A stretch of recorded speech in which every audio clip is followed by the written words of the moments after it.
The council chamber stretched wide before Brandon Miller as he stood alone at the center platform. Above him, 12 massive seats formed a circle, each one holding an alien representative from the oldest species in the galaxy. Their forms varied wildly. Some glowed with soft light, others appeared as living crystal, and a few looked like nothing he could properly describe.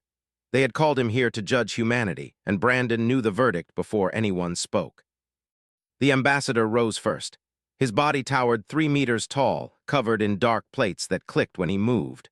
4 arms gestured as he spoke, his voice carrying through translation devices that made his words understandable. The humans have violated every principle of peaceful expansion, they said. In just 200 years since achieving faster-than-light travel, they have claimed 40 star systems. They mine asteroids at rates that will deplete resources within centuries.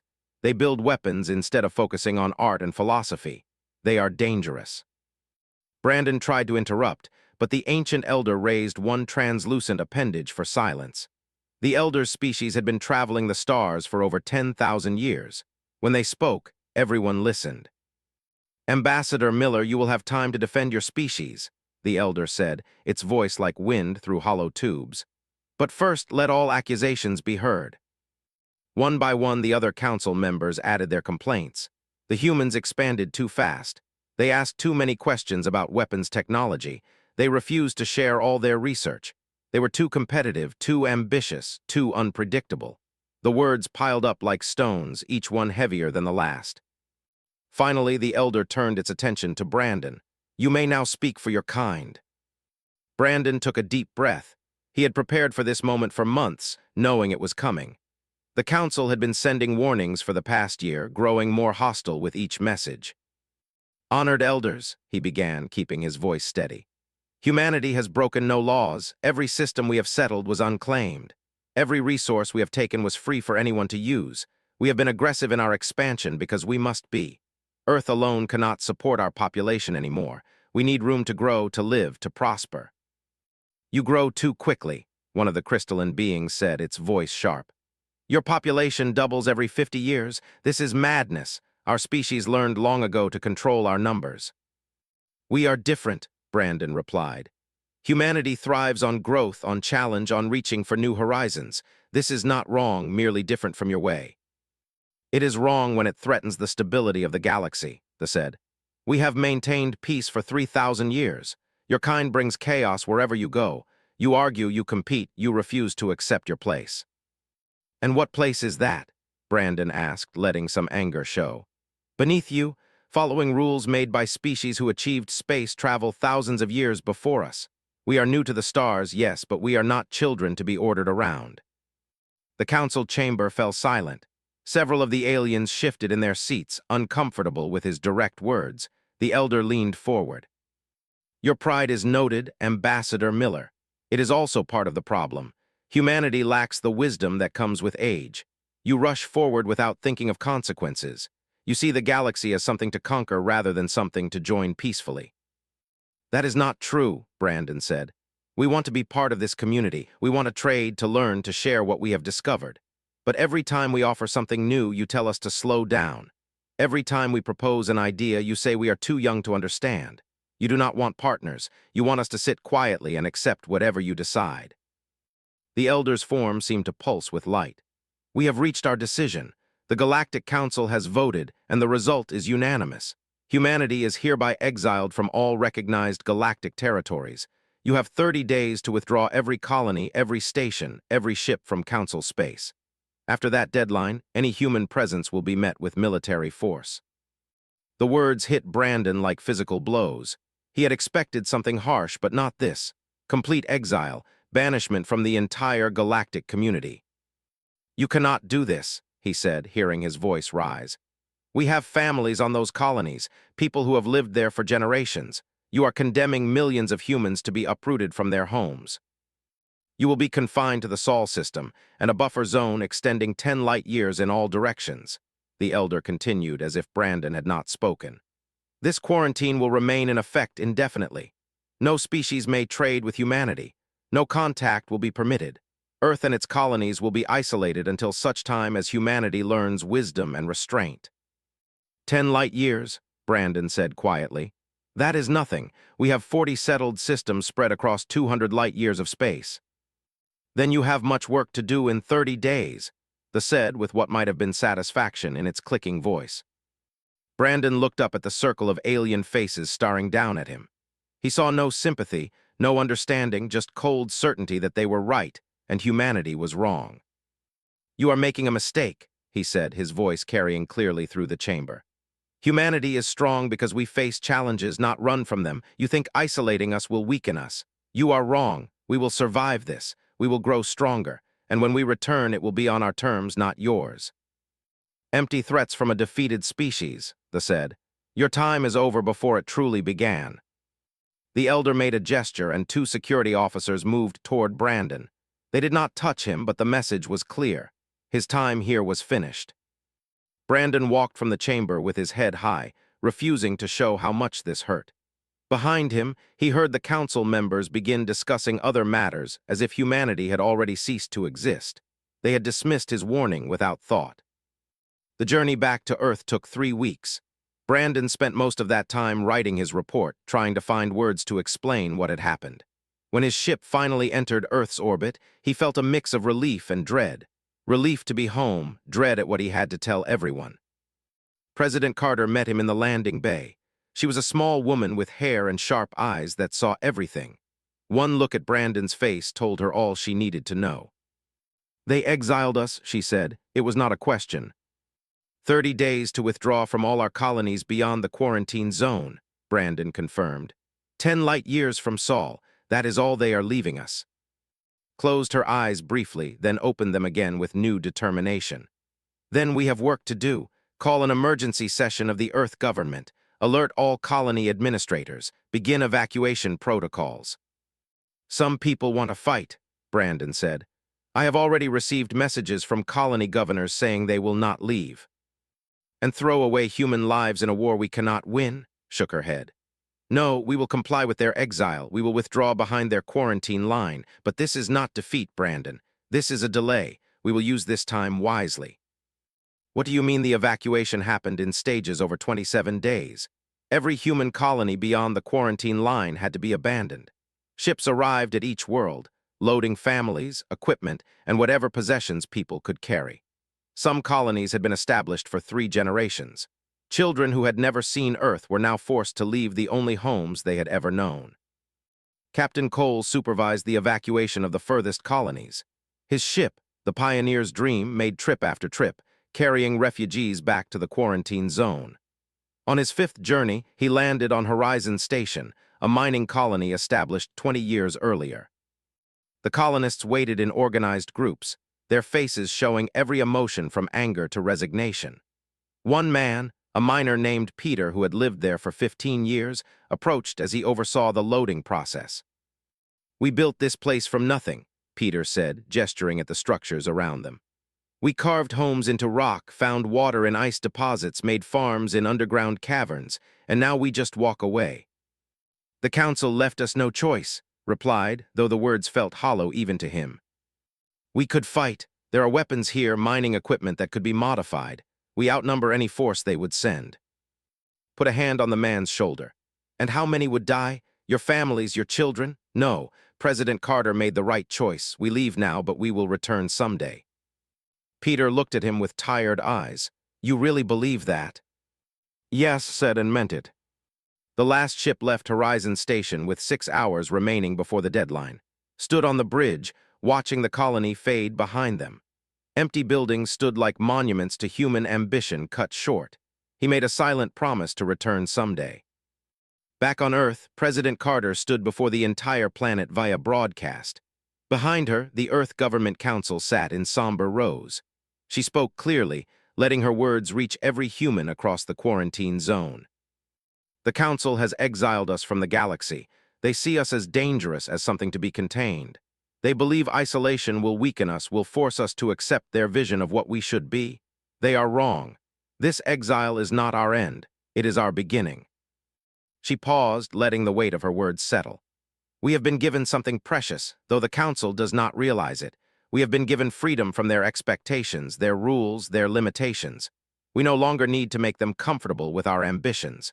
We no longer need to slow down to match their pace. We are free to become everything we can be. The broadcast showed reactions from across the quarantine zone. Some people cheered, others looked doubtful, but all listened. "I am announcing the initiative," Carter continued. "This program will push human capability beyond anything previously attempted. We will advance our technology without limits. We will adapt ourselves to survive anywhere. We will explore every possibility the Council fears. When we return to the galaxy, and we will return, it will be as something they cannot ignore or dismiss." Chief Science Advisor took the podium next. He was a thin man with wild hair and excitement in his voice that made people listen. "The initiative has 3 primary goals," he explained. "First, propulsion technology. We will develop drives that make Council ships look slow. Second, human adaptation. We will modify ourselves to survive in environments that would kill most species. Third, artificial intelligence and automation.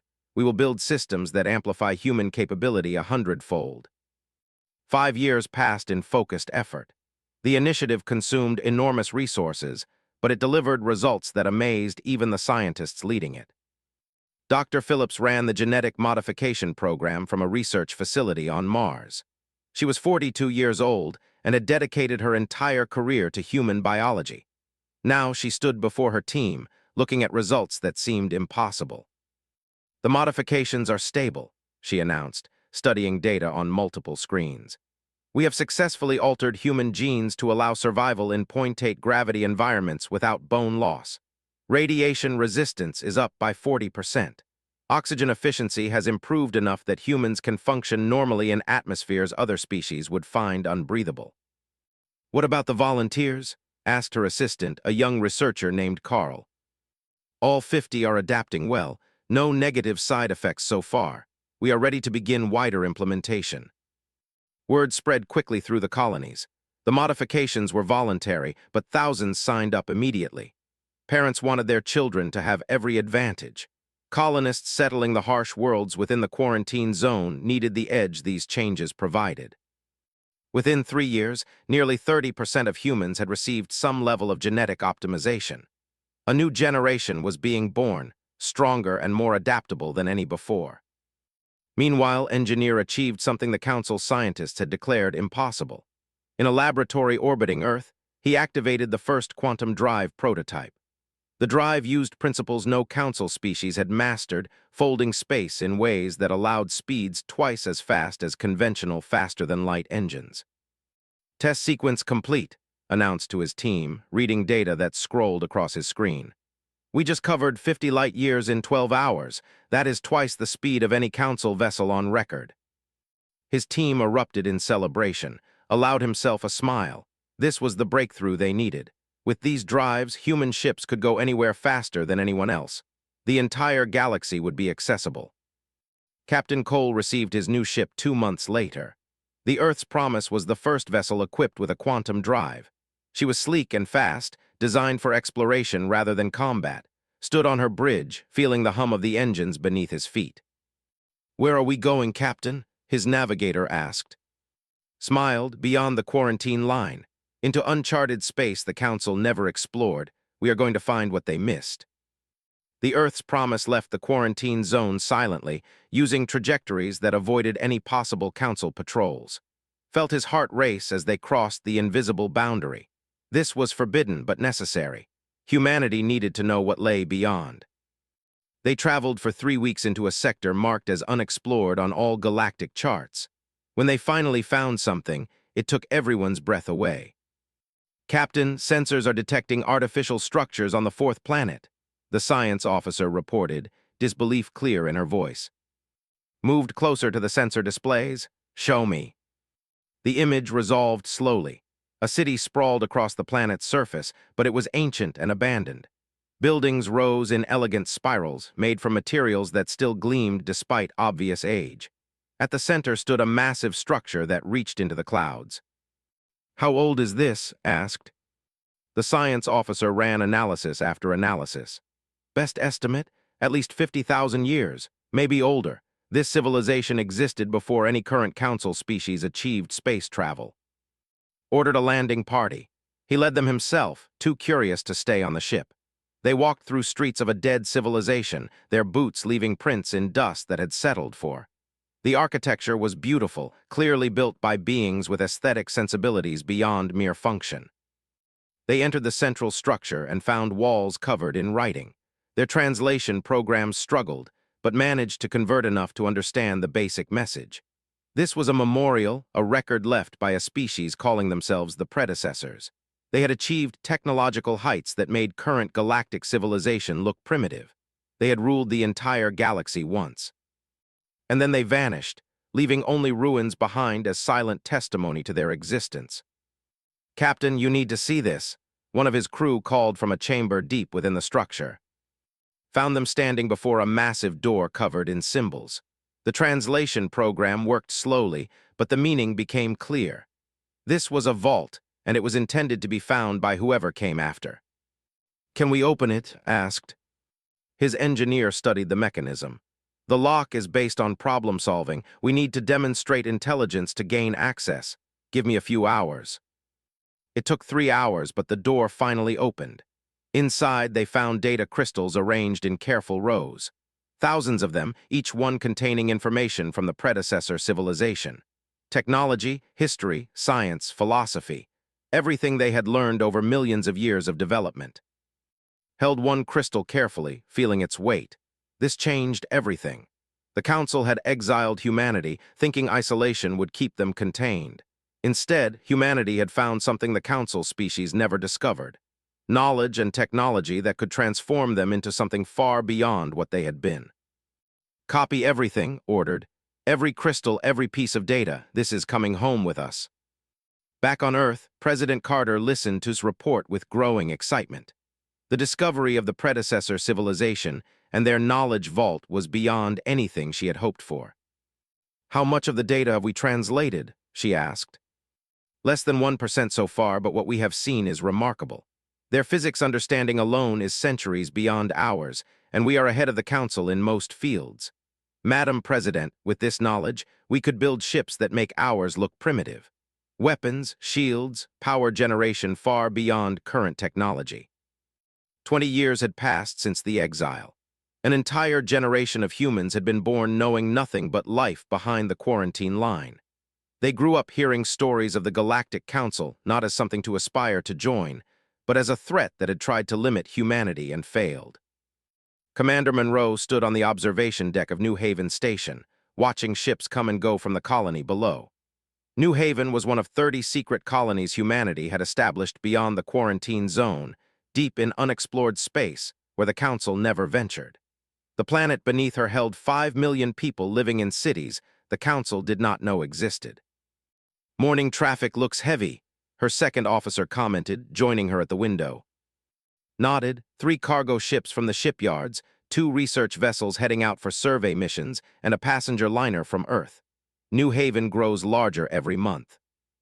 "Do you think the Council suspects?" "If they do, they have shown no sign. As far as they know, humanity remains trapped in our little quarantine zone, barely surviving. They have no idea we have been expanding for 2 decades. It was true. Humanity had learned to move silently through the galaxy, avoiding all Council traffic lanes and monitoring stations. The quantum drives made travel fast enough that ships could reach distant systems without crossing Council-controlled space. New colonies sprouted on worlds the Council had never surveyed, and humanity's true population was now triple what the Council believed. Doctor spent his days in the ruins on New Haven's northern continent. The predecessor site here was the largest yet discovered, spreading across hundreds of square kilometers. Had devoted 10 years to translating and understanding the knowledge left behind. Today, he made a discovery that would change everything. His assistant Lisa found him in the central archive chamber, staring at a wall display he had just activated. The symbols glowed with soft blue light, and the translation scrolled across his portable screen. "You have been down here for 16 hours. The team is worried." He turned to her, eyes wide with excitement and something like fear. "I know what happened to the predecessors. I know why they vanished." Lisa moved closer, reading the translation over his shoulder. The words were clear, written as a final message to whoever might find them. "They did not die," said quietly. "They ascended. They pushed their technology and consciousness so far that they transcended physical form entirely. They became beings of pure energy, existing in dimensions we cannot perceive. That is impossible. The predecessors thought so too until they did it.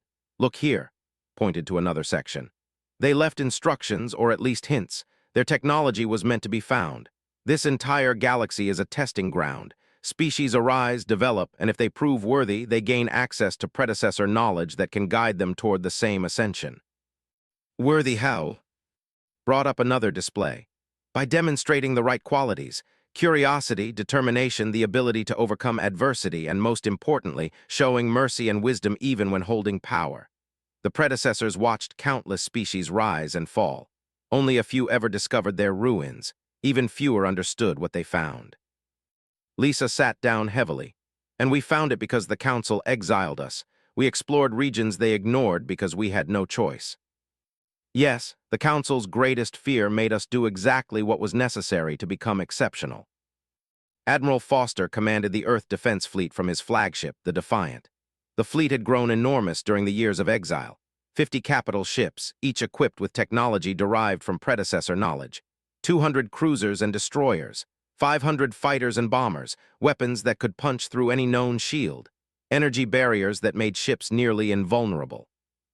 Watched his ships maneuver through formation drills, moving with precision that would have amazed Council military observers. His crews trained relentlessly, preparing for a conflict everyone knew was coming eventually. "Admiral, we have an anomaly," his sensor officer reported. "A single ship just crossed into our space. Configuration matches Council design." Felt his pulse quicken. "One ship, not an attack force?" "No, sir. Sensors indicated is a survey vessel, lightly armed. They appear to have wandered off course." "Intercept them, carefully. I want to send a message, but not start a war yet."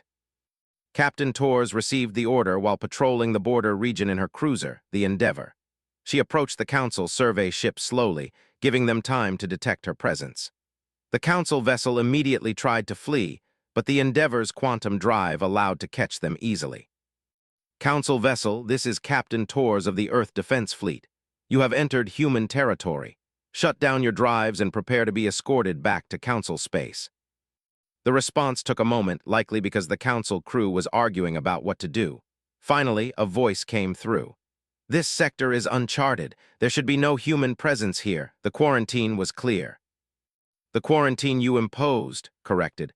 "But this is not the quarantine zone. This is independent human territory established after your exile. You are trespassing." She could hear the shock in the alien's voice. "That is impossible. Our intelligence indicates all human activity remains within the quarantine boundary." "Your intelligence is 20 years out of date. Now shut down your drives and follow me. I am going to show you something, and then you are going home to tell your Council exactly what you saw." The Council ship, probably too confused to do otherwise, led them toward New Haven, deliberately taking a route that gave them the best view. She watched their sensor sweeps grow more frantic as they detected the massive orbital stations, the shipyards, the hundreds of human vessels coming and going. They whispered, "How is this possible?" "Humans do not break easily," replied. "You tried to contain us. Instead, you freed us from needing to care what you think. Now you are going to return to Council space and deliver a message. Tell them humanity survived. Tell them we thrived. Tell them we are no longer the weak species they exiled, and tell them to expect us soon." She escorted them to the edge of human territory and watched them flee toward Council space, their engines pushed to maximum. Smiled. The message would cause chaos, which was exactly the point. On the Council of Prime, the survey ship's report created immediate panic. The elder who had presided over humanity's exile 20 years ago called an emergency session. Council members arrived quickly, their forms filling the ancient chamber with agitated movement. "This cannot be accurate," the representative insisted. "Our monitoring stations show no activity beyond the quarantine zone. The humans remain contained." "Then your monitoring stations are inadequate," the elder said sharply. "The survey crew saw human stations that could support millions, ships with technology clearly superior to ours. This is not exaggeration or mistake. Humanity has somehow built an empire in secret." A younger species representative, a crystalline being from a race that had achieved space travel only 1,000 years ago, spoke up. Perhaps we should have anticipated this. Humans are known for their resourcefulness. We exiled them, thinking it would weaken them. Instead, we removed all restrictions and gave them motivation. This is not the time for philosophical discussion, the snapped. This is a threat. We must mobilize military forces immediately. To do what? The asked. Attack them based on what provocation? They built colonies in unclaimed space. They have broken no council law. They violated the spirit of the exile, they argued. Spirit is not law. If we attack without clear justification, we become the aggressors. Many younger species already question the exile decision. Military action without cause would fracture the council. The debate continued for hours with no resolution. Some wanted war, others diplomacy, and a few suggested pretending the discovery never happened. The council was divided for the first time in centuries. Meanwhile, on Earth, President Daniel Harper received reports of the council's confusion with satisfaction. He was Carter's successor, elected 3 years earlier. He had spent his entire career preparing for this moment. The council is fracturing, his intelligence advisor reported. Their military wants to attack, but their political leadership is hesitant. We have successfully created doubt about the wisdom of their exile decision. Daniel nodded. Good, doubt is the first step toward negotiation, but we need to press the advantage before they unite against us. Send the message we prepared. The message went out through long-range communications, broadcast to Prime and every council world. It appeared on screens throughout galactic civilization, and every species heard the same words in their own language. This is President Harper of the United Earth Government speaking to the Galactic Council. 20 years ago, you exiled humanity from the stars, claiming we were too dangerous, too ambitious, too unpredictable. You gave us 30 days to abandon our colonies and retreat behind a quarantine line. We, though it broke our hearts. The message continued, and Daniel's voice remained calm but firm. But we did not stop existing. We did not become weak. We used the time you gave us to become strong, to become capable, to become everything you feared. We now occupy territories far beyond your quarantine zone. We have technology you cannot match. We have a population that continues to grow. We are no longer the exiled species begging for acceptance. We are an independent power. He paused, letting the words sink in. The Council has a choice. Recognize humanity's sovereignty over all territories we currently occupy and establish diplomatic relations as equals, or continue to treat us as enemies. You have 30 days to decide, the same deadline you once gave us. The message ended and Daniel sat back in his chair. His advisors looked nervous. They might choose war, his military advisor said. They might, Daniel agreed. But they will lose. Admiral Foster assures me our fleet can defeat any council force. The real question is whether they are wise enough to choose peace. The military did not wait for the 30-day deadline. 3 days after President Harper's message, the Dominion Council mobilized every available warship. 300 vessels gathered at the edge of space, the largest battle fleet assembled in over 1,000 years. High Commander Axe stood on the bridge of his flagship, watching the armada form up. His 4 arms gestured commands as smaller ships took position around the massive dreadnoughts. They had built their reputation on military might, and they would not tolerate human defiance. All vessels report ready, his tactical officer announced. Set course for the Sol system, Axe ordered. We will crush this human empire at its heart. Let the other council species see what happens to those who challenge dominance. The fleet entered faster than light travel, heading directly for Earth. They expected to find a desperate human defense, perhaps 20 or 30 ships protecting there. What they found instead was a fleet that had been waiting for them. Admiral Foster watched the armada appear on his sensors, 300 ships just as intelligence predicted. They never changed their tactics, always relying on overwhelming numbers and brute force. Against most opponents, it worked. Against humanity's new technology, it would be their downfall. All ships battle stations, ordered calmly.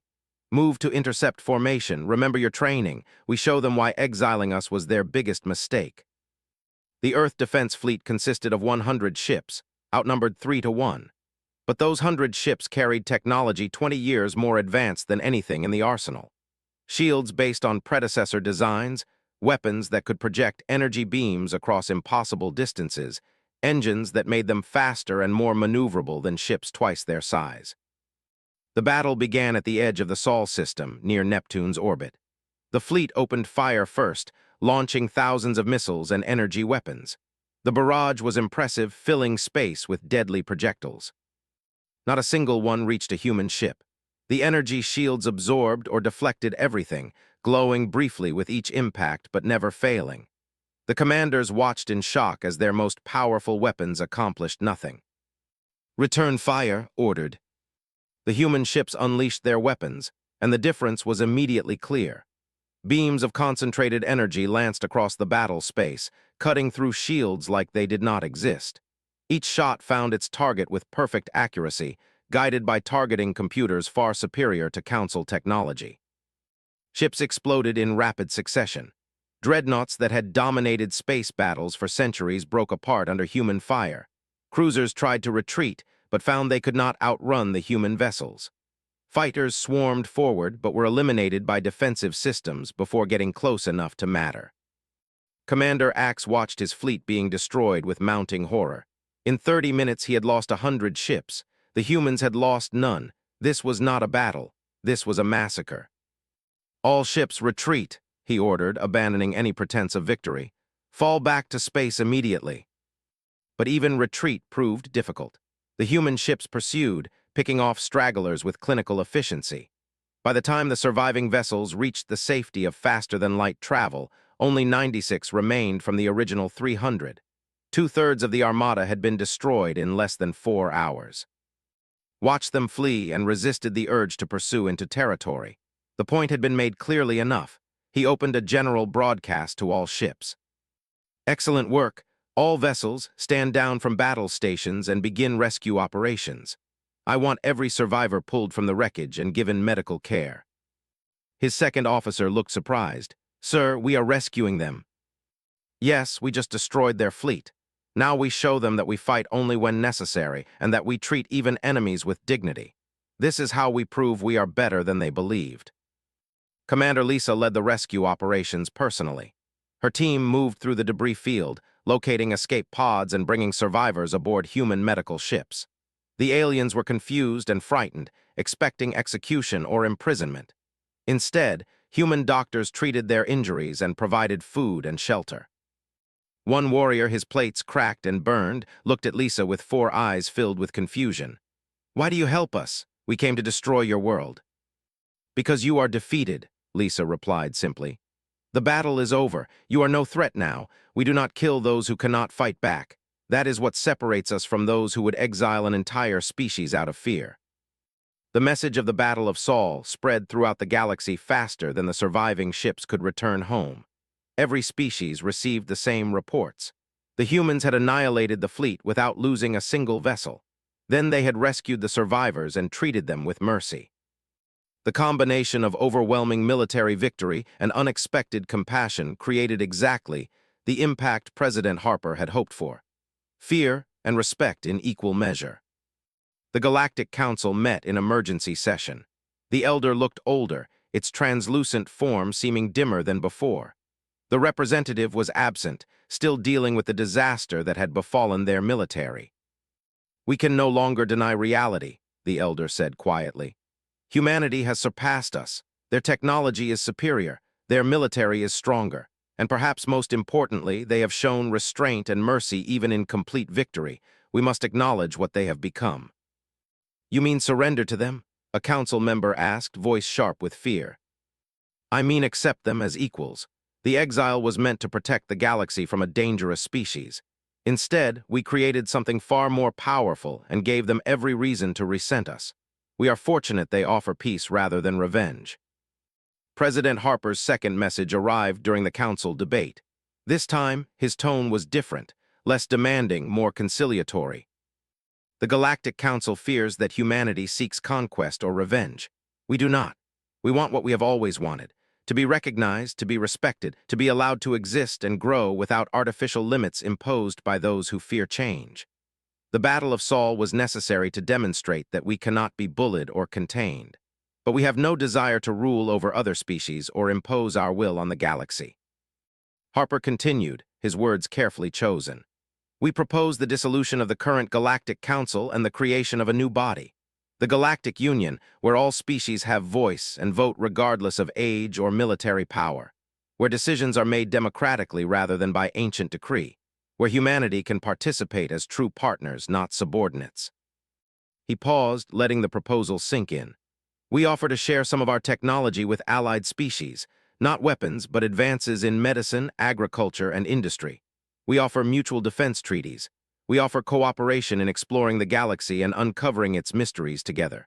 But these offers require trust, and trust requires equality. The message ended with a simple invitation. Send ambassadors to Earth. Let us talk as equals and build something better than what existed before. The old council served the galaxy well for thousands of years, but it is time for something new. Help us create it. Not all humans agreed with Harper's approach. General Gregory Stone, who commanded the defense forces on Mars, believed the president was being too soft. We have them beaten, Gregory argued during a cabinet meeting. They are broken. The council is frightened. We should press our advantage, demand reparations, make them pay for the exile. And become exactly what they feared, Ambassador Wells replied. She was Harper's chief diplomatic advisor, a woman who had spent 20 years building relationships with dissidents within council species. If we act like conquerors, we justify everything they said about us. We prove we are dangerous. Gregory, we won the battle. Now we need to win the peace. President Harper listened to both sides before making his decision. Is right. We show strength through restraint. The galaxy needs to see that we are not the monsters the council claimed. They need to see we can be trusted with power. Over the next 2 weeks, ambassadors from 17 species arrived on Earth. Some came officially, others in secret. All wanted to understand what humanity had become and whether Harper's offers were genuine. The elder came personally, a gesture of significant importance. The ancient being stood in Harper's office, looking out at the view of the Pacific Ocean. Your world is beautiful, the elder said softly. I did not take time to appreciate it before when I judged your species 20 years ago. You believed you were protecting the galaxy, Harper replied. I understand that even if I disagree with the decision. We were wrong, I was wrong. The exile did not weaken you. It forced you to become strong in ways we never anticipated, and you responded not with bitterness but with mercy. You could have destroyed the survivors. Instead, you saved them. The elder turned to face Harper directly. I came here to apologize on behalf of the council and to accept your proposal. The Galactic Union should replace the council. Humanity has earned its place as a leading voice in galactic affairs. Harper felt emotion rise in his chest but kept his voice steady. Thank you. That means more than you know, but I want to be clear. We do not seek to replace the council's authority with our own. We truly want partnership, cooperation, shared leadership. I believe you, the elder said. And I think in time most of the galaxy will believe you as well. You have proven yourselves in the way that matters most, through strength tempered with wisdom. The formation of the Galactic Union took months of negotiation, but it happened. The old council dissolved itself, and a new organization emerged. Humanity held significant influence due to their technological advantage, but every species had representation and voice. The surprisingly became among humanity's strongest supporters in the new union. After their defeat, they had significant political change. The military commanders who led the attack were removed from power. A new government emerged, one that sought cooperation rather than domination. Ambassador worked closely with the young Representative Ha to build a new relationship between their species. What had begun in violence transformed into respect and partnership. My people learned a hard lesson, Ha said during one of their meetings. We believed might made right, that our military power justified our authority. You showed us power without wisdom is meaningless. We are grateful for that lesson, even though it was painful. 5 years had passed since the Battle of Saul and the formation of the Galactic Union. The old council chamber on Prime had been repurposed, its ancient walls now hosting representatives from over 100 species. Where once 12 elders sat in judgment, now delegates from across the galaxy debated and voted as equals. Dr. Phillips stood in her laboratory on Mars, surrounded by younger scientists from a dozen different species. At 68 years old, she had become the galaxy's leading expert on genetic adaptation. Her work had expanded beyond humans to help other species survive in environments previously impossible for them. The modifications are stable, she announced, reviewing data from their latest experiment. We can now allow their species to visit high-gravity worlds without the crushing pressure that would normally kill them. The treatment is reversible if they choose. A young scientist, its form glowing with excitement, moved closer to the display. This will open entire worlds for colonization that we thought forever beyond our reach. Your generosity continues to amaze us, Dr. Phillips.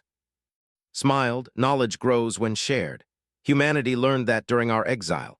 We advanced quickly because we had to, but we advance even faster now through cooperation.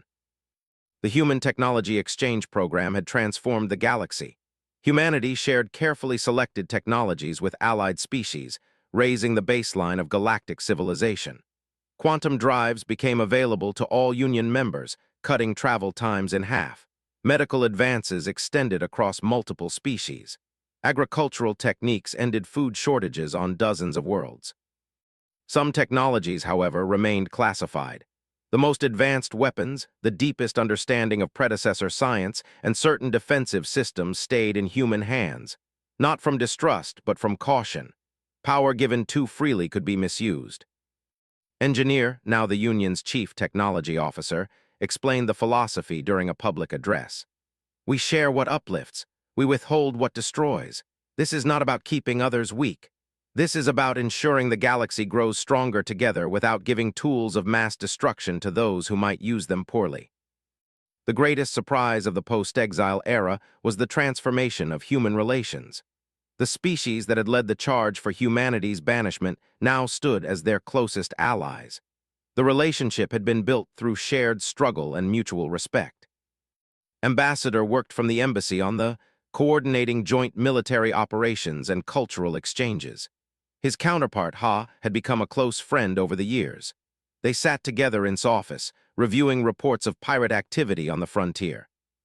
3 more attacks this month, Ha said, his plates clicking with concern. The pirate clans grow bolder. They strike colonies and flee before defense forces can respond. Then we stop reacting and start predicting, replied. Human intelligence has identified their likely targets. We position a joint fleet at these coordinates and wait for them. When they attack, we are ready. The operation succeeded perfectly. Human ships provided the speed and advanced sensors to track the pirates. Ships contributed heavy firepower and boarding parties. Together, they dismantled the largest pirate organization in that sector within 2 months.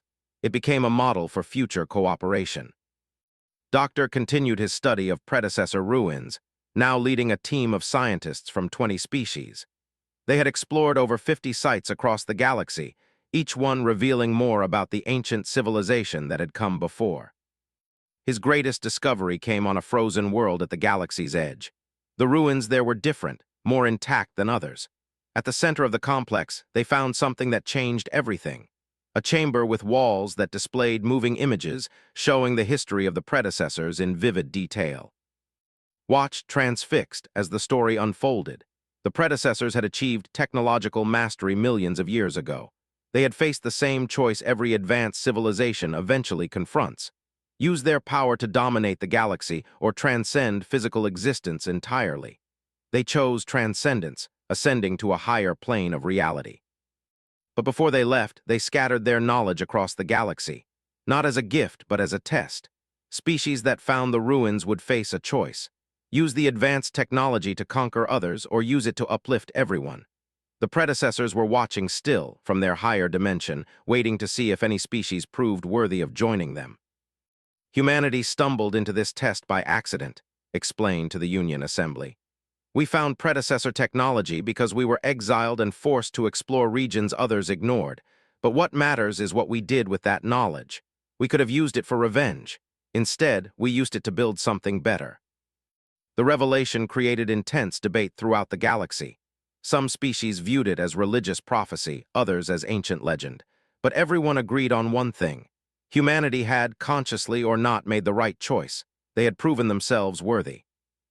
Admiral Foster, now promoted to Supreme Commander of Union Defense Forces, faced a different kind of challenge. Long-range sensors had detected something approaching from beyond the galaxy. a massive artificial intelligence, a machine consciousness that consumed biological civilizations to fuel its endless expansion. The threat would arrive in 20 years, but preparation needed to start immediately. Stood before the Union Assembly, presenting analysis that made many representatives nervous. This machine intelligence has destroyed entire galaxies, he explained, holographic displays showing the devastation left in its wake. It sees biological life as inefficient, something to be harvested and converted into more machines. If we do nothing, it will consume our galaxy within a century. What can we do against something so vast? A council member asked, fear clear in their voice. We fight, said simply, but not as individual species protecting our own territories. We fight as one galaxy, united in purpose. Humanity will provide the core technology and training. Every species contributes ships, personnel, and resources according to their capability. Together, we build a defense that can turn back this threat. The Galactic Defense Initiative was approved unanimously. Every species committed resources. Shipyards across 100 worlds began construction of a combined fleet. Human quantum drives and weapons were integrated into alien ship designs. Crews from dozens of species trained together, learning to function as unified force rather than separate militaries. Admiral Cole, the explorer who had discovered the first predecessor ruins decades ago, took charge of the Defense Academy. He trained officers from every Union species in human tactics and strategy. The classes were intense, pushing students beyond what they thought possible. Why do humans train so hard? A cadet asked after a particularly grueling simulation. Looked at the young officer seriously. Because when the enemy comes, exhaustion and doubt will try to defeat you before any weapon does. We train hard so that when the real battle comes, your body acts on instinct and your mind stays clear. Humans learned this during our exile. We had no choice but to be ready for anything. Now we share that readiness with you. President Foster, Daniel Harper's successor, addressed the galaxy regularly, keeping people informed about the preparations. She was younger than previous presidents, only 52 years old, but she carried herself with confidence born from growing up in the post-exile era. Some ask why humanity leads this effort, she said during one broadcast. Why do we share our technology? Why do we train others? Why do we bear the largest burden of defense preparations? The answer is simple. Strength without purpose is meaningless. Power without responsibility is tyranny. We were given the opportunity to become strong, and we choose to use that strength to protect others. She paused, her expression serious but hopeful. The Galactic Council exiled us 25 years ago, believing we were too dangerous to be trusted. They were both right and wrong. We are dangerous to those who would threaten innocent life. We are dangerous to tyrants and aggressors. But to those who seek peace and cooperation, we are the most loyal allies you will ever find. Ambassador Torres, a young diplomat who had never known life under Council rule, worked to integrate the few remaining holdout species into the Union. Some civilizations still distrusted humanity's rapid rise to prominence. She met with their leaders patiently, building relationships one conversation at a time. You fear human dominance, she said to one skeptical ambassador. I understand. Power can corrupt and we rose very quickly, but look at our actions, not just our capabilities. We share technology, we train your people, we ask for cooperation, not obedience. We have proven ourselves over and over. What more can we do to earn your trust? Slowly, the holdouts joined, not because humanity forced them, but because they saw the alternative. Stand alone and face the coming threat unprepared, or join the Union and face it together. Brandon Miller, the ambassador who had stood before the Council during humanity's exile, was 90 years old now, but still active in galactic affairs. He stood in the same chamber where he had been judged decades ago, looking at the new assembly with satisfaction. You know, he said to a young human aide standing beside him, they thought exiling us would teach us our place, make us humble and cautious. Instead, it gave us freedom to become everything we could be. The Council's greatest mistake became humanity's greatest gift.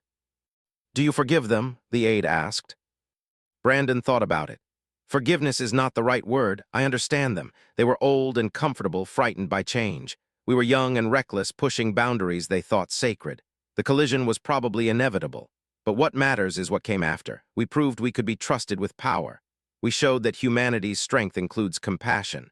We became the leaders this galaxy needed, even if we never sought that role. The preparations continued. Ships were built, soldiers trained, weapons stockpiled. The galaxy united in purpose for the first time in its history, brought together by the species it had once rejected. And at the center of it all stood humanity. No longer exiled, no longer limited, no longer trying to fit into someone else's vision of what they should be. They had risen from banishment to become the galaxy's greatest hope, not through conquest or domination, but through proving themselves worthy of the power they held. The ancient predecessors had left their tests scattered across the galaxy. Find advanced knowledge and choose how to use it. Humanity had found it through necessity, developed it through determination, and shared it through wisdom. They had passed the test in every way that mattered. From a small blue world that had once been quarantined and isolated, humanity had emerged to lead a galactic civilization. The exile that was meant to end their ambitions had instead forged them into something exceptional. They had achieved supreme ascendancy not through force of arms alone, but through the combination of strength and mercy, power and responsibility, ambition and compassion. The machine intelligence would come in 20 years. The galaxy would be ready. And at the forefront of the defense would stand the species that had learned the hardest way possible that isolation could forge the strongest bonds, that adversity could create the greatest strength, and that true leadership meant protecting others even at cost to yourself. Humanity had risen from exile to ascendancy. The galaxy was better for it, and when the threat came, they would face it together, united under the example humanity had set. The Council had tried to contain humanity. Instead, they had freed humanity to become exactly what the galaxy needed most: protectors, teachers, leaders, and friends. The exile was over. The true work had just begun. Smiled, and we learned that winning a battle is easy compared to winning trust. We both have much to teach each other. The galaxy had changed. Humanity was no longer the exiled species, no longer the young race trying to fit in. They had become leaders, innovators, and protectors, but they had achieved it not through conquest, but through proving themselves capable of both strength and mercy. The exile that was meant to end humanity's ambitions had instead forged them into exactly what the galaxy needed. Across the galaxy, every species debated the human message. Some saw it as arrogant threat, others saw it as justified demand. The younger species, many of whom had always questioned the exile, began to openly support humanity's position. The Council had exiled humanity to remove a perceived threat. Instead, they had created something far more dangerous and capable than what had existed before. The galaxy was about to discover that humanity, when pushed to the edge, did not break. They became stronger, and they remembered. Carter nodded slowly, thinking through implications. Keep this classified, only the highest levels need to know, and expand our secret exploration program. If there is one predecessor site, there might be others. Find them all. More exploration ships launched into the uncharted regions beyond the quarantine line. They found more ruins, more knowledge, more proof that the Council's understanding of the galaxy was incomplete and flawed. Humanity was no longer simply surviving exile. They were thriving in ways the Council could never have predicted. Behind the quarantine line, a new kind of human civilization was emerging, one built on self-reliance, innovation, and the determination to never again accept subjugation. The Council thought they had contained a threat. Instead, they had given humanity exactly what it needed: time, motivation, and freedom to become something truly exceptional. Looked up at the stars visible through the bay's windows. They want us isolated? Fine, we will be isolated. No distractions, no need to please them, no more trying to fit into their ancient ways. We will focus entirely on ourselves, on our technology, our strength, our future. And when we are ready, when we are strong enough, we will return, not as supplicants, but as equals. Brandon felt something stir inside him, hope perhaps, or determination. They will regret this decision. Yes, agreed quietly, they will.